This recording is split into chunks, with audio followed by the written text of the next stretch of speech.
The story begins not in darkness, but in the warm lamplight of a Wesleyan church in London, sometime in 1920.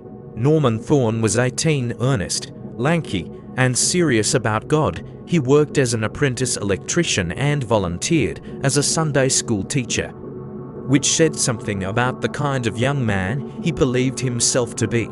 Elsie Cameron was 26, a typist, and 8 years his senior. She was nervous by nature, prone to anxiety, and had spent years quietly hoping that life would offer her something to hold on to. She found it in Norman. They were an unlikely pair, the young tradesman with plans and the older woman with longing, but they suited each other, at least in the beginning. Their courtship deepened through church meetings and weekend visits until love, or something close to it, took hold. They were engaged by Christmas 1922, but the world had already begun to shift beneath them. In 1921, Norman lost his job. Rather than returning home in defeat, he did something unexpected. With financial help from his father, he purchased a small parcel of land in Crowborough, East Sussex, and set about building a poultry business. He called it Wesley Poultry Farm. Situated at the junction of Luxford Lane and Luxford Road, the farm was bleak. Norman constructed chicken runs and sheds himself, and eventually converted one of the small outbuildings into a one-room home. There was no running water, no comfort, no company, only chickens, mud, and the wind off the Sussex fields. He told himself it was temporary. He told Elsie the same. She believed him. For the next 2 years, Elsie made the journey from London to Crowborough whenever she could, spending days at the farm before retreating to lodge with nearby residents at night. It was not the life she had imagined. But she kept coming back. She kept waiting. What she didn't know was that Norman had already begun to wander. The precise moment the story turns is hard to pinpoint, but a fair candidate is a local dance. Sometime in 1924, in the village of Crowborough, her name was Bessie Caldecott. A dressmaker, local, easy in herself, the kind of woman who laughed without worrying what her laugh sounded like. Norman met her on a dance floor and something in him relaxed. Beside Bessie, the weight of his life with Elsie, the mounting expectations, the pregnancy scare, the pressure to marry, suddenly felt like a coat he hadn't chosen to wear. He began seeing Bessie quietly, while continuing to correspond with Elsie. By autumn 1924, the engagement to Elsie was a shell. Norman had not set a wedding date. He did not intend to. He was planning a different future entirely, one that did not include the anxious woman in London who wrote him letters full of ultimatums. Then, in October, Elsie came to Crowborough again. She spent about a week in the area. Norman did not end things. He did not confess. He waited. And when she returned to London, Elsie did something desperate. She wrote to tell him she was pregnant. She was not. The couple had never been intimate. She knew it. He knew it. But she calculated or hoped that a pregnancy would force his hand, would drive him back to the altar before the other woman could pull him further away. It had the opposite effect. Norman responded to Elsie's letter by finally telling her the truth. There was someone else. He named no names, but the implication was plain. He had moved on. He suggested, gently, that perhaps she should too. Elsie's reply did not come in writing. On a morning in early December 1924, Elsie Cameron packed a small suitcase in her London home. She did not tell her parents exactly where she was going, or why. She did not ask for advice. She bought a train ticket south to Sussex, and she went. She had made up her mind. Witnesses at the station recalled a woman matching her description boarding the train alone later. Others placed her on Luxford Lane, walking briskly, suitcase in hand. As the winter afternoon light began to fail, she was heading for the farm. She was going to confront him. What happened next would take months, a national trial, and one of Britain's most celebrated pathologists to begin to unravel. What is certain is this: Elsie Cameron walked down that lane toward the chicken runs and the low hut and the man she had loved for years. She was never seen alive again. Days passed. Elsie's parents waited. They wrote letters. They received nothing back. Finally, her father sent a telegram directly to Norman Thorne. "Has Elsie arrived? Please advise." Norman's response arrived promptly. She had never come to the farm. He wrote he had no idea where she might be, in fact, and here he went further than he needed to. He himself was puzzled by her absence. Letters from him began appearing at the Cameron household, asking, with apparent concern, why Elsie had not shown up as expected. The performance was almost convincing. Almost. Elsie's family went to the police. Officers began asking questions in the village, and that's when the witnesses surfaced, people who had seen her walking toward the farm. People who were sure of it. Norman continued to deny everything. Scotland Yard took notice. Detectives arrived in Crowborough and turned their attention to the farm at Luxford Lane. They searched the hut, the sheds, the surrounding ground. In a rusted tin, they found jewellery. They found personal items. Then they began to dig. They found Elsie's suitcase, buried on the property.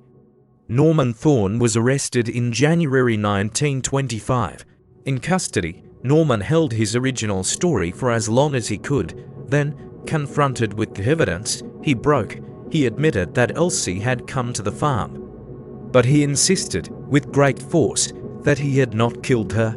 According to Norman, Elsie had arrived at the hut in a state of desperation, refusing to leave until he agreed to marry her.